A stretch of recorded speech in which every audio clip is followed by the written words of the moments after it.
Yo, what up, what up? For HYPEBEAST Radio, this is Manny, and this is Soundcheck, a show that looks to discover the origin story of your favorite artists and major players in the music industry. We ask the questions that you always wanted to get answered, and you never know who may pop by. Don't forget, we will very soon be separating the 3 shows on Hype Radio, so you will have to go and individually subscribe to the shows you want to listen to. Search and subscribe right now to the HBR show, Business of Hype, and Soundcheck on HYPEBEAST Radio or Hype Radio to keep listening. Do it now so you don't miss any episodes. Okay, let's get into this week's episode. For the new episode of Soundcheck, we talked to The Dream about becoming a songwriter, transitioning to becoming an artist, the difficulties it takes to become a songwriter, his newest projects, cars, and a ton more. Welcome to Soundcheck.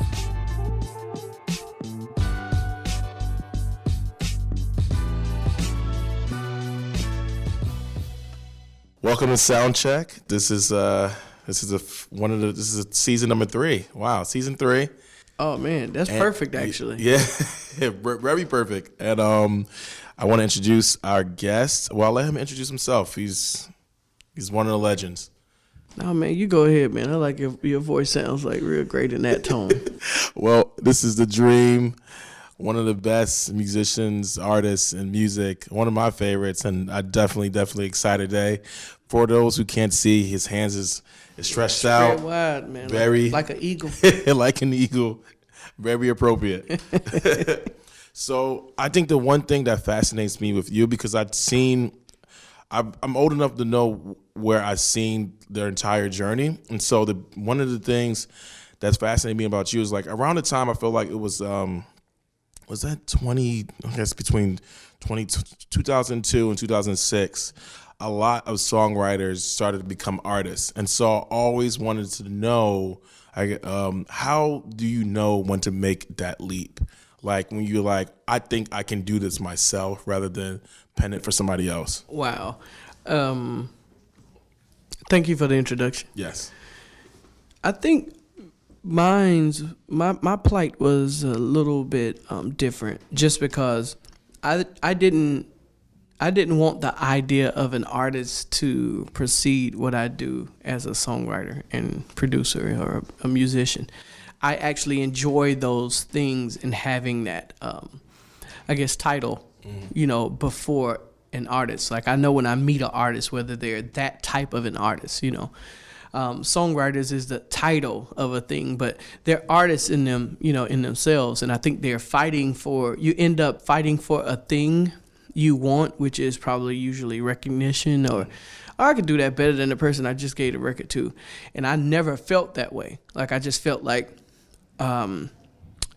if AMG is making a Benz, the name that's on the engine, once you lift the hood up, that's what I appreciate about it. Like, so that's who I want it to be. I want it to be the badge. Once you lift it, you lift the thing up, it's like, oh, that particular machinery was done by The Dream, And so I carried that the whole way. I didn't look back. I was in the singing group when I was in high school. So nice. That was cool. I was a drum major in high school as well. And when you're in the South and you're a drum major, that's probably why the transition didn't mean that much to me, or it's not a stage fright or anything like that, because you're in the hood marching out for halftime. You got to do what you need to do. Yeah. So for me, the transition wasn't hard at all. The reason why I did it was I wanted to make sure songs that I had in my heart that I felt like needed to be in the world wasn't stopped by an artist not understanding that they needed to sing them. I didn't want to have a fancy record that I would have to beg a usher, to sing, and not saying that he wouldn't get it, like I wouldn't know. And that part kind of scared me. Like, oh man, what if I got this record and Beyonce doesn't like it and I feel like it's amazing and it's called 1+1 and you never hear it. If I'm not an artist, then you might not. That was just one of those things that ended up, it did happen, and a lot of people don't know. I took 1+1 off of Love versus Money, and it was like sitting there. But at least I had a chance to say whether I wanted it on there or not. Yeah. Do I guess the people who help you make that transition, I guess not even that, do people tell you like, hey, don't like, you should just stick to this? Like, do you get pigeonholed? Like, is it outside forces that be like to make or break that transition for songwriters? Only the people that want the songs that I'm going to keep on my album. That's probably about it. Like, no, I don't get pigeonholed by and more so early on, I guess, when you were younger. Early on, no, not at all. Like the pigeonhole actually comes from fans. Fans of people have an idea of what they think a thing is. You know, they have this idea of what art is based on how they grew up or how they looked at TV or something you just mentioned, which was from 2002 to 2006, you know, there are these writers that became, and it's like, yeah, but that's Smokey Robinson. Mm-hmm. Like, it's the same exact thing, but they started to teach us in the 90s that, oh, songwriters do this, they're not artists, and artists do this, which is what makes them artists. Yeah. And that's actually not the case. It's just different type of artists, the same way painters are different type of painters, you know? Yeah. So... Because I feel like very early on, and especially as like me as a fan, when I was listening to music, that like there were the idea of the songwriter and the artist, that the songwriters, they probably got the sauce and the talent, but they may not have to be blatant the look to what they can make it. And then the artist, they have to look, and sometimes the talent. That's back to TV again. Yeah. Well, the bar was set by the Princes and Michael Jacksons of the world of what that type of an artist looked like. That changed everything. Like, that took it up. Like, oh man, you got to be like this. You need to be in shape. I need you fit. I need you looking good. And you know, that's the same plight for women who are fighting for a certain thing now. It's like their same cause of why must a woman look this particular way to be considered, you know, a woman. And I think it's the same exact thing. We do it to each other. We can't help it. Like, it's in our coded DNA. Once we've been through the 80s, 70s, or wherever you grew up at, you know, whichever decade you grew up in. Once you've been through that decade, that kind of determines your outlook for the rest of your life or how you're going to see things or how it should be presented to you. So car companies sell you cars you feel a certain way about, or why it's taking us longer to not use gas would just be because we grew up in the eras like Chevys and, you know, Impalas, and we're like, nah, man, it's my turn to mess up the ozone layer. Like, don't be bringing those smart cars out now. So we're just now getting to a point where it's like, oh, okay, so when somebody's gonna make a dope smart car, like, oh, Ben's making one, okay, cool. Well, now I feel a little bit better about letting my G-Wagon go. Yeah, you know. How does one even get into songwriting? Because I'm always curious about, like, how did you become, like, because, like, people may think, like, I can pen a song, but how do you actually pen a song for these artists and label artists? And in the culture, it's actually a really hard thing to do. Like, if you're not, man, I'm blessed. Like, I was in Atlanta, Georgia, which consists of, in the 90s, Dallas Austin, Jermaine Dupri. Like, it was, when people ask me that question, and I rarely get it, but when I'm asked, those are the first people I think about, because I remember being able to draw a parallel line to success, money, taking care of your family, doing your thing, from what they did as songwriters, you know, and producers. Like, oh, cool, Dallas Austin did this thing for TLC, and it turned into this. So you kind of figure out how to make it happen, especially if you're out of the culture and you're from the hood. Like, I figured out how and who I needed to run into. But there's no specific, nobody's back in school, like, trying to figure out, like, okay, cool. And 12th grade, your 6th period is going to be about songwriting, which should be short story songwriting, you know, the same thing. It should be that type of a musical class, but it's not, you know. And speaking on that was something I was trying to, and I'm still trying to do it, but we were really close with Arthur Blank and trying to get something on the west side so that it is a school just for that. Like, not just, oh, cool, pick up an instrument, play the trumpet. Cool, I've done that. This part of songwriting is such a unique thing. Most people don't understand and know that they have the gift until they run into somebody with the gift. And so I'll run into somebody that's just making a joke with a punchline. It'll just, their wit will be at a certain level, and I'll tell them, like, yo, man, you need to write, you need to screenwrite. And they're like, what are you talking about? Because they don't know where to get that thing from. Yeah, just going off that, I think that's hella important because people, I think, just outside looking in, there's a lot of people who can, I guess, produce music, meaning they can sing, they have like, I guess, some talent, but their depth in songwriting is very base level.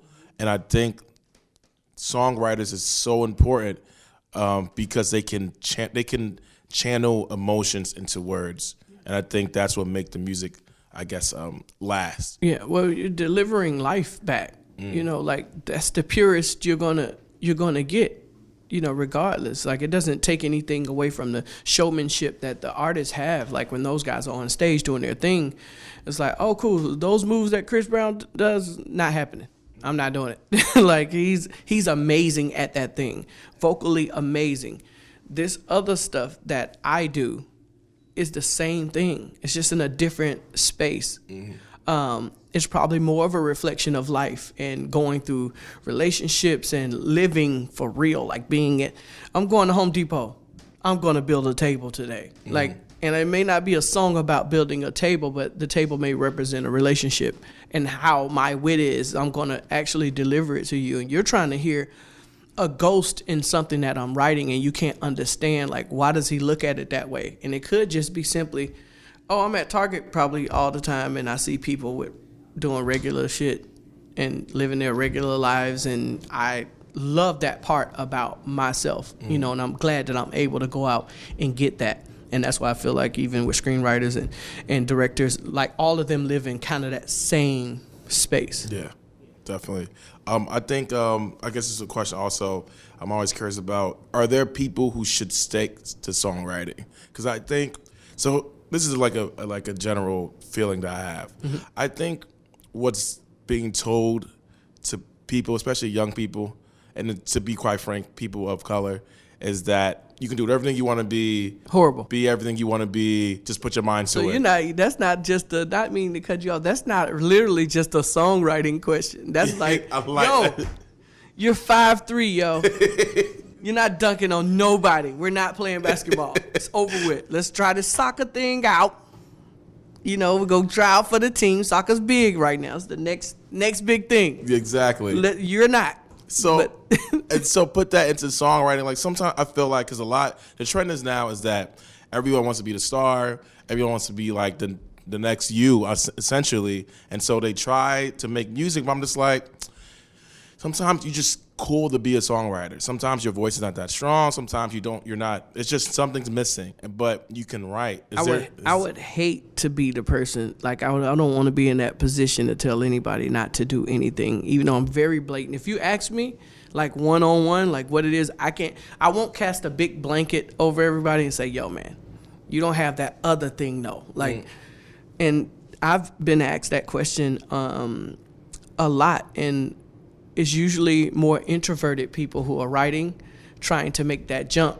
And I'm like, it's hard for me I can say this phrase, but then you still won't get it. It's like, yeah, but there's a nigga part of me that comes with songwriting that's still a thing. That's the part that you're like, oh, cool, I fuck with that nigga right there. I fuck with him. Like, beyond the songwriting, they'll stop right there. Exactly. And probably go into the room with Rihanna and write something or write Love on Top, and it's like, oh, that ain't the hood bankhead nigga that I know. And it's two compartments, you know, for that thing.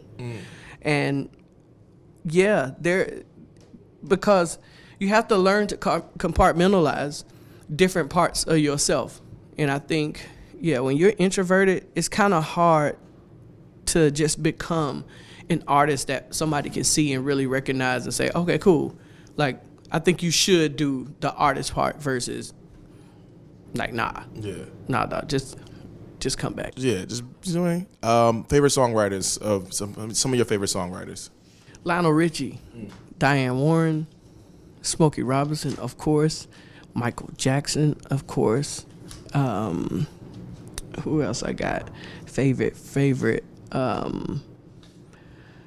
Timbaland, of course. Pharrell's one of my definitely favorite songwriters. Of course, when I say songwriters, most people don't understand that songwriters mean musicians and music too. So they're like, what do you mean? Those aren't words. And I'm like, still living in the 90s. Yeah, those are Missy Elliott, of course, and congratulations to my girl Missy for one of the first female hip hop artists in Songwriters Hall of Fame. I'm on my way. Yes, definitely. Those are some of my favorites. I'm sure I missed some. Mariah Carey's really great. Really great songwriter. What do you think separates them from like the rest of songwriters? Period. Yeah. I think it's the ability to not give a shit about really what you're thinking, and having a confidence to know, like, this is what the fuck I want to write. They wake up living and breathing and then transferring that to words, and that's how they are in real life. You know, it's that thing when you meet somebody and you're like, oh, you're exactly how I thought you were, or you're not exactly how I thought you were.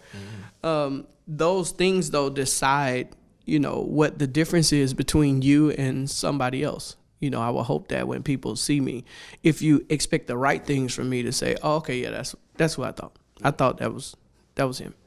And years later, you built like career, not just songwriting, but also being an artist and making some of the most amazing music in R&B and just in music general that have pretty much fans have lived with for over a decade. Right. The latest project, Menage a Trois, 38 songs, loved it, fantastic, and it's definitely needed. But I definitely want to ask you, probably ask this a lot.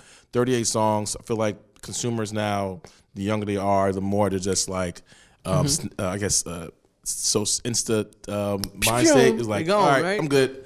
But yeah, I think just start off with that 38 songs. Yeah. Why the length, and start from there. So the point is like art, music never dies.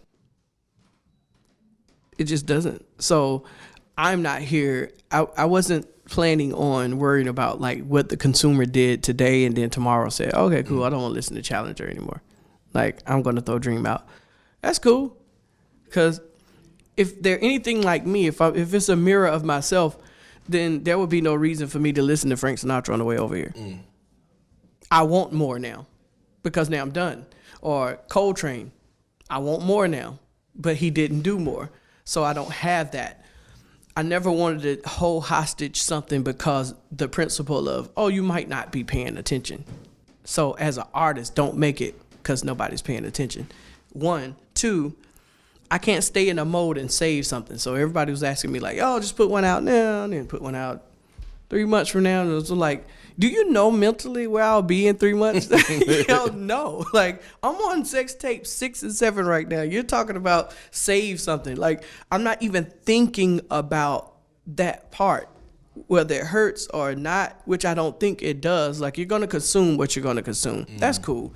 Once you understand publishing and how it works, syncs, especially with movies or whatever, and you're giving somebody a palette and you're growing, and with me growing this next publishing catalog, is put as many titles as you can in that catalog, because you, especially if you're just trying to make great music, they're great, if great songs, they're great ideas, and they touch people. I don't care if it's one person or if it's a million.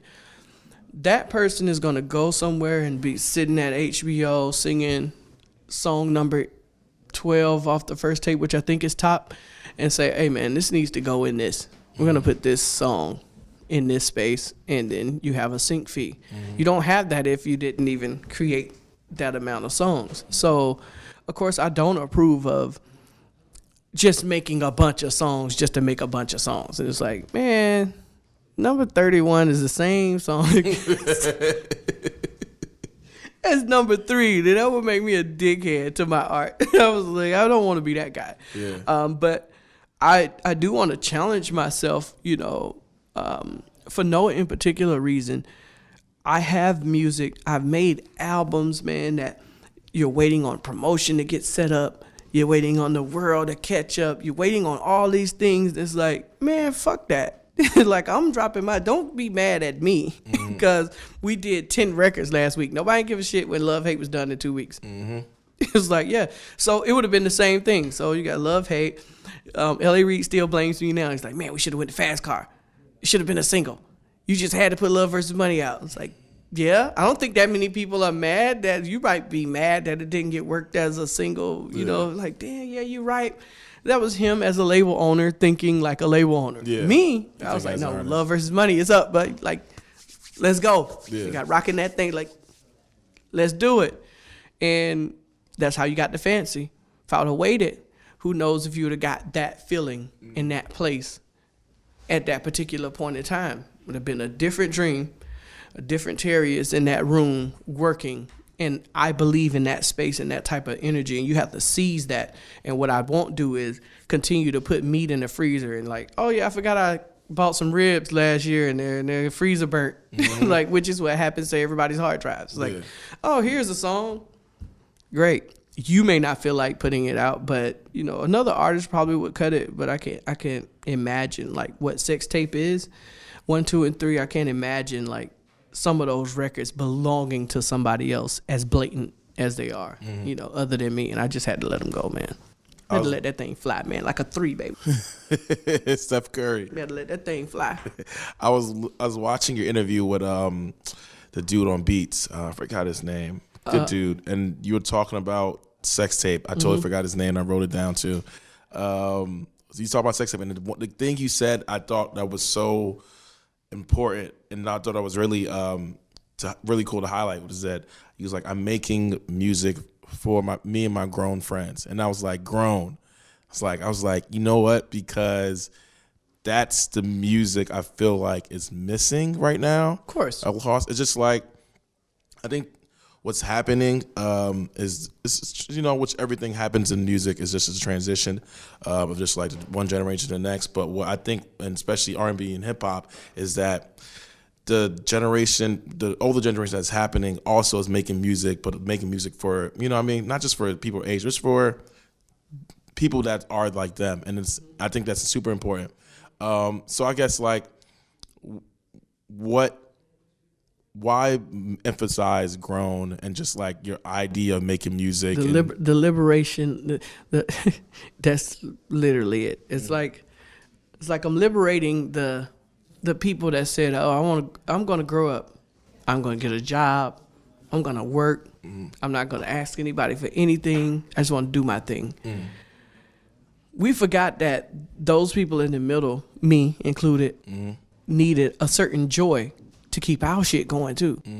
Not just your kids. They got their J's, they walk around with all this shit and their electronics, and they chilling. They like, yeah, I'm getting all the stuff that you paying for. I'm having fun.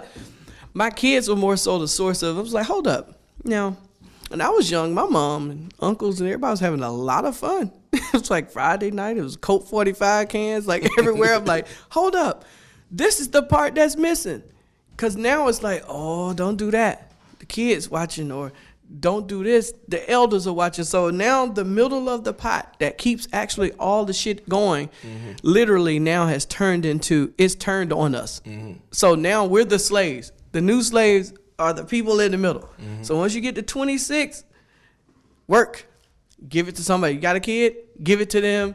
Don't think about nobody but them, and you're good. And then that's why everybody's popping pills. Yeah, like, exactly. What's wrong with everybody? Like, I don't have no fucking joy. Like, you know what's wrong with me. Like, this is terrible. I didn't know I was becoming a slave for all you other people. Like, I got to get you taxes, and I got to send your ass to private school because you're too bad to go to public school. Great. Yeah. Pop a pill. Like, and so my liberation was that. Like, so that's why I said it was more than about sex. Like, that's not the point. The point is, fuck all that. We're going to say what we want to say the same way when my parents said things that you couldn't repeat as a kid. It's like, go to your room and don't jump on that bed. Like, that was it. Like, bye. You knew they was in there doing something. You could smell a little smoke or something, but you stayed in that room.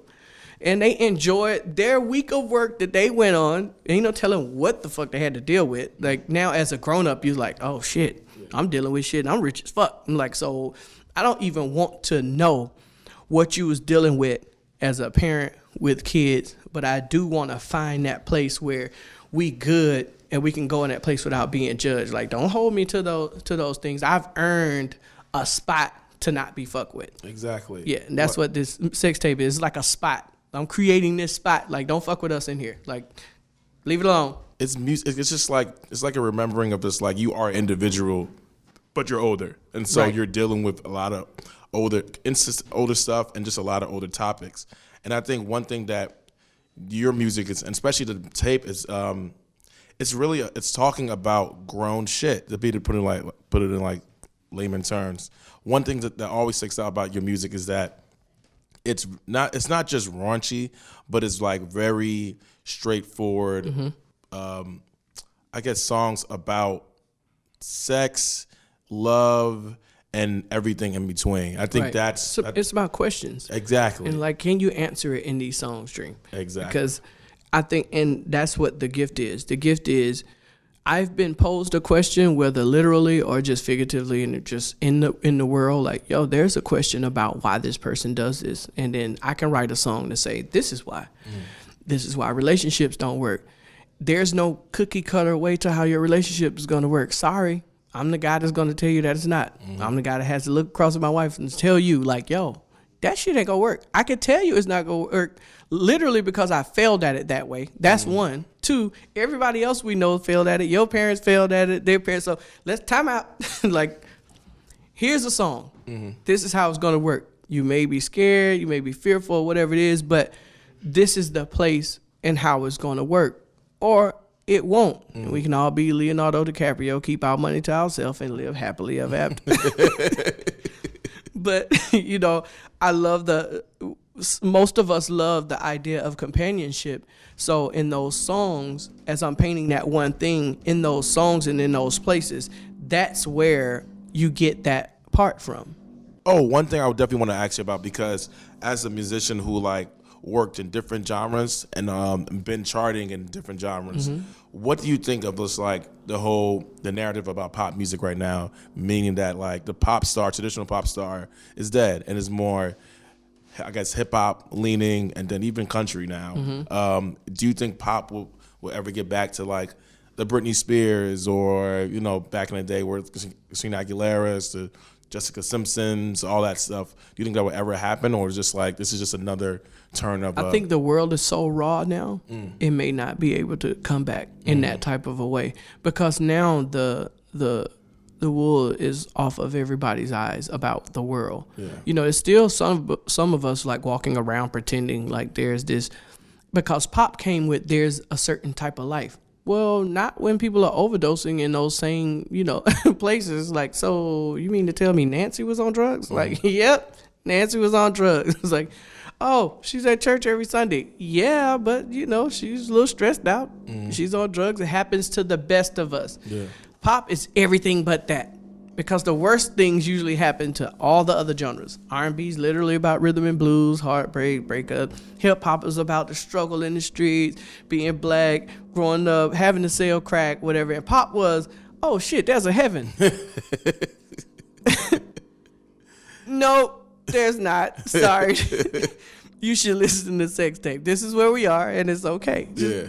So I don't think there's a real way to turn to that. Like pop, I think life now is like in two phases. It's what's real and what can be done about it. You know, it's more of a humanitarian thing now. Like, so in that space is where though that crowd needs to graduate to, you know, and go to that space where it's needed, versus I'm going to sing a bunch of fluff about nothing that's not nothing. And that's no kick against any other pop stars, you know, because I love them all. Definitely Britney's one of my favorite. And it's just the era in life where we are. Yeah. And Trump just put a stamp on like, oh, shit's that fucked up? Really? Like, y'all really don't fuck with people? Like, we really have a problem after all of this. Like, we really have all of the scientific discoveries, everything that's going on, how many galaxies we found now. We still act like the dumbest thing on earth. Like, this is completely crazy to that mind frame. So, yeah, I don't think we'll be seeing that place. We'll relive it. Yeah.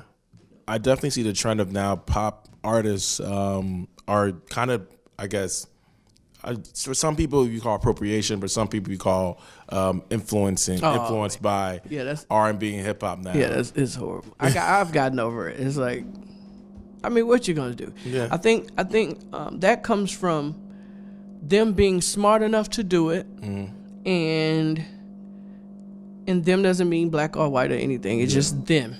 They know who they are. Smart enough to do it, and the fans' fault for not understanding where the drip really comes from. That's their fault. Like, people hit me on my line all the time, like, yo, man, is this you? It sounds like you, but I don't know if it's like, it doesn't even matter at this particular point, because if it did sound like me, what you gonna do about it? You gonna go buy 3 more of my records? Like no. You're still gonna buy that shit, so it doesn't really matter where it came from. Yeah. And so I just look at it like a source of inspiration at this particular point. You know, no diss to Kia. Like, if Kia's gonna make a luxury car, like, I'm sure they're in there like, how did Mercedes-Benz do this particular thing right here? But that's your source of inspiration. So it's Ferrari. So it's all of the things you feel like are great. It isn't about the amount of money that they cost. They are great things, and you usually just end up paying more for them. Yeah. Unfortunately, music isn't like that. I don't get any extra Ferrari money for, like, I mean, I could just sue everybody. But I don't get any extra money. Like, you know, that kind of sound. Did he say at the top of that song? That's number 1 now. Anyway, so those things that they take, you know, even inside the culture, we do it to each other. Yeah, like, it's like, oh, okay, cool. I'm gonna just take those 90 things from you and put them into my song, and nobody's gonna know except Dream. He's so G though. He's probably not gonna say anything. Yeah. And they're usually right. I'm like, whatever. It's funny that you talked about cars, because I definitely peeped that you have interested in car. Well, you're really into cars and motorcycles. Oh yeah, me and Pusha, we have wars. We have car wars. Tell me about that. Yeah, we have car wars, yo. Like, Pusha knows, like, and this is one of those other things, as far as fashion and as far as, like, as far as cars, the crew in the middle, like, know exactly what it is that I know about it, and it's like everybody else has no clue. It's like, Dream doesn't know shit about nothing. It's like, no, actually, I do know a lot about a lot of things. No, he just got his wife the and I don't mean to put him on blast, but I seen the E63 S station wagon. Oh, nice. And so I had one like about 5 years ago, and I was telling him, I was like, yo, trying to tell you, bro. This thing right here, 0 to 60, like 3.4. You put a chip in, it's 3.0. Yeah. It's like, oh, yeah, man. It's like, all right, cool. So I just seen hers, had the carbon fiber on everything. It's like, yes, that's what's up. So I have those great, bright moments of when I'm putting somebody on to something, like when I've had the first Hublot on in the culture and nobody knew it. And then somebody said it in the song and then took credit for it. But it's okay. Culture appropriation just goes so far. So far. But no, we're definitely in the cars. I just got a SLS Black Series, which I'm really happy about. I drive it every day like it's a regular, like, I don't know why I do that, but I really don't give a shit. The people who are seeing me in it, who thought, I guess they're waiting on me to sell it. They're like, oh, he's just going to hold it, put it in the garage and sell it. And so they see me in it every day. They're like, what the fuck are you doing? I was like, I'm driving this shit, man. I'm driving this shit everywhere. I'm going to Starbucks. I'm going to go to Publix. I'm going to go to the grocery store, Ace Hardware. I'm going to go everywhere in this car where it doesn't belong. Yeah, cars, man, just been my thing. That's my drug, man. Like, car, I just sent my wife a picture of a G500 top chopped off, and I was like, help me find this now. I saw was it a Ferrari bike that you had? It's on your Instagram. Ducati. Yeah. I was like, that shit is she got me that for Christmas. Oh man, God. Yeah. I was this is how horrible I am. So I was supposed to drain it. I have a 1968 Triumph motorcycle as well. It's in the house. I drain the oil and the gas out of it. It's in the house, like it's over there. It's an art piece just sitting in the corner. I was like, yeah, I'm gonna get a Ducati. I'm gonna do the same thing when I get one. It was just one of those gifts. Sometimes you like, that's hard to buy for myself. I can buy it at any time, but it's like, I don't want to buy that for myself. Like, I just can't do it. I just other shit to do. Cool, whatever.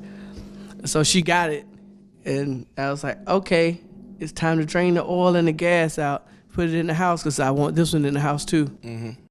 No, it's too cold. I've been driving it. It's cold. No, it's gorgeous. It doesn't matter whether it's cold or not. I was supposed to make art of it, and I did. I've been driving it around. She's like, yo, that's not what you're supposed to be doing with the bike, man. Yeah. I'm like, yeah, hopefully I don't fall off. But it's gorgeous. I saw it and I was like, Jesus, man. Oh, man. That's been one of my dreams for a long time. Yeah. Definitely have to ask, you have written for some of the biggest stars ever, made some of the biggest songs ever. Two-part question. One is, first question is, what's a memory that stood out to you? Something that you probably haven't told, writing for someone. It was like, and how the song came together. Oh, wow. Something I haven't told. I would think that writing this record, Skies of LA, for Celine Dion, was like one of those moments where it's like, yeah, that's Celine. That's her voice. And Trick called me. He's like, yo, you know that thing you did, the idea, the song you did, is like, Celine's gonna cut this record. I was like, what? Like, yeah, she's gonna cut it like right now. I'm like, what? Because I wasn't there. And I'm like, yo, man, like, what are you doing? I'm coming out to Vegas right now. It's like, no, we're gonna cut it right now. We're gonna cut it without you. We don't care about you. We're gonna cut it. So they cut the record. She's being vocal produced on the record, and she's doing everything that the guys telling her to do.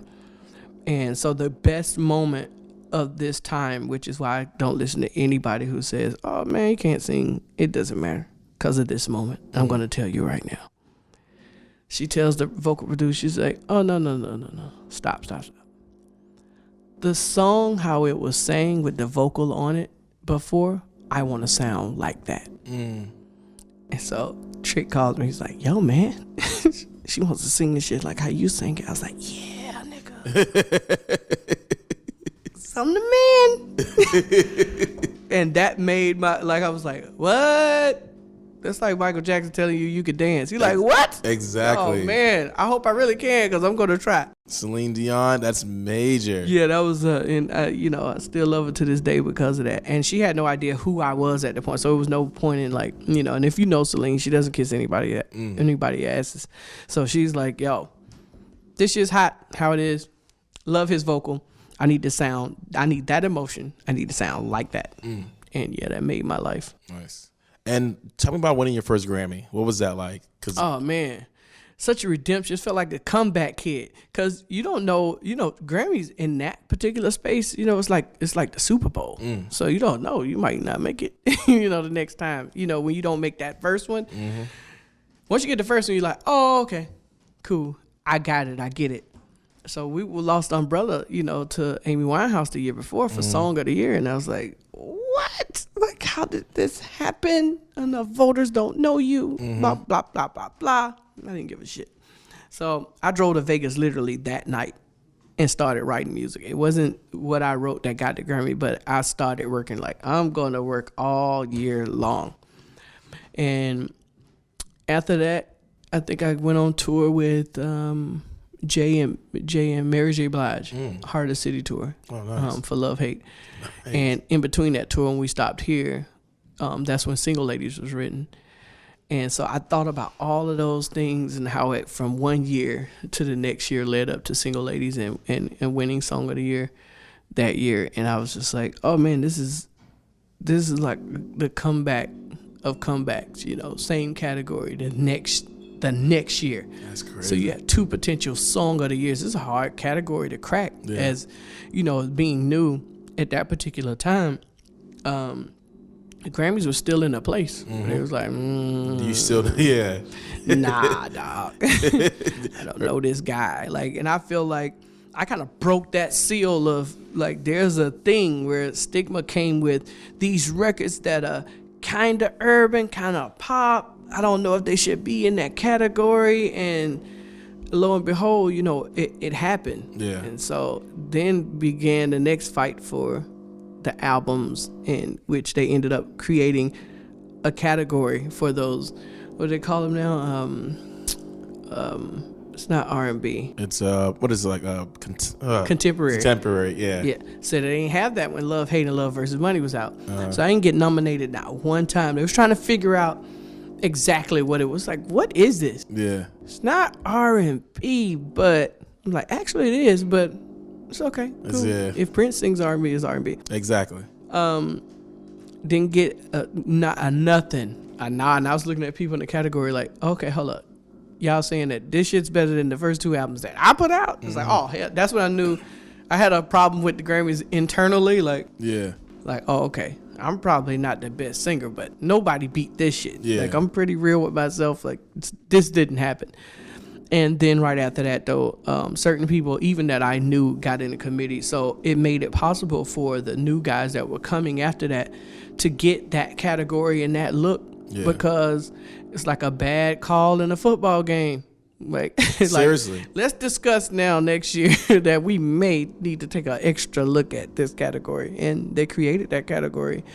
And so I feel like the godfather of the contemporary R&B category. Because, like, man, if people saw like some of the stuff that was nominated before, and then saw the albums that came out that year, you'd be like, how the hell did this shit not get nominated? So recent years, especially the nods that just came out, it's not as good. It's not there yet, but it's so much better than what it used to be. Yeah, man. It's now you able to have a Cardi B as like album of the year because back in the day, that's what I'm saying. It's like a seal that just got unlocked. Exactly.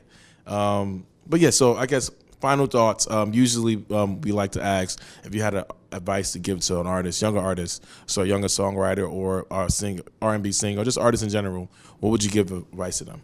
Move to Atlanta. Why is that? You just asked me what my advice was. I gave it to you.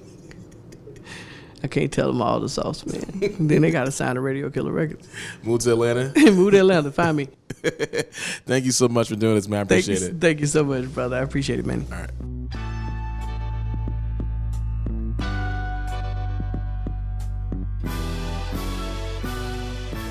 That's today's episode of Soundcheck, and thanks for tuning in. You can listen to more episodes of Soundcheck and keep up with everything HYPEBEAST Radio at hypebeast.com/radio. Subscribe to Soundcheck on Apple Podcasts, SoundCloud, Overcast, Spotify, or wherever you listen to podcasts on. Feel free to reach out to me on Twitter at ECM_LP and follow HYPEBEAST Music for more original content and music news. Let us know who you'd like to have on the show, and thanks for listening.